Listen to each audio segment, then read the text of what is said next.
একদিন এই বাংলাদেশটাকেই একটা বিদেশি মডেল হিসাবে দাঁড় করাবো এবং দেখাই ছাড়বো।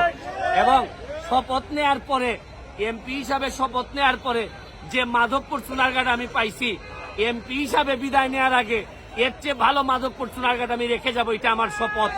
বাংলাদেশ সুপ্রিম কোর্টের জ্যেষ্ঠ আইনজীবী এবং সাবেক সংসদ সদস্য ব্যারিস্টার সৈয়দ সায়েদুল হক সুমন বৈষম্য বিরোধী ছাত্র আন্দোলন পরবর্তী সময়ে রাজধানীর খিলগাঁও ও মুগদা থানায় দায়ের করা দুটি পৃথক মামলায় হাইকোর্ট থেকে চূড়ান্ত জামিন পেয়েছেন।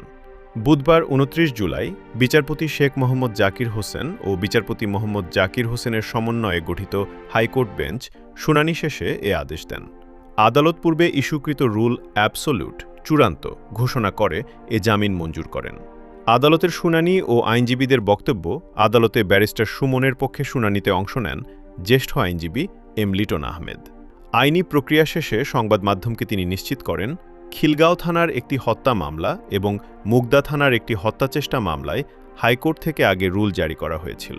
আজ সেই রুল চূড়ান্ত শুনানির পর অ্যাবসোলুট ঘোষণা করে আদালত ব্যারিস্টার সুমনকে দুটি মামলাতেই জামিন দিয়েছেন। গ্রেফতার ও সামাজিক যোগাযোগ মাধ্যমে বার্তা উল্লেখ্য, ২০২৪ সালের ২১ অক্টোবর দিবাগত গভীর রাতে রাজধানীর মিরপুর ৬ এলাকা থেকে ব্যারিস্টার সুমনকে গ্রেফতার করে থানা পুলিশ। গ্রেফতারের ঠিক আগের মুহূর্তে তিনি তার ভেরিফাইড ফেসবুক পেজে এক আবেগঘন বার্তা প্রকাশ করে লেখেন, আমি পুলিশের সঙ্গে যাচ্ছি, দেখা হবে আদালতে, দোয়া করবেন সবাই। তার এই সংক্ষিপ্ত পোস্টটি সে সময় সামাজিক যোগাযোগ মাধ্যমে ব্যাপক আলোচনার সৃষ্টি করেছিল। মামলার পটভূমি ও বর্তমান অবস্থা, হবিগঞ্জ ৪ আসনের সাবেক এই স্বতন্ত্র সংসদ সদস্যের বিরুদ্ধে ছাত্র জনতার আন্দোলনের সময় ঘটে যাওয়া ঘটনাকে কেন্দ্র করে রাজধানীর বিভিন্ন থানাসহ নিজ জেলা হবিগঞ্জেও একাধিক মামলা দায়ের করা হয়েছিল। হাইকোর্টের এ জামিন আদেশের ফলে তার বিরুদ্ধে দায়ের হওয়া প্রধান দুটি মামলায় তিনি সাময়িক আইনি স্বস্তি পেলেন।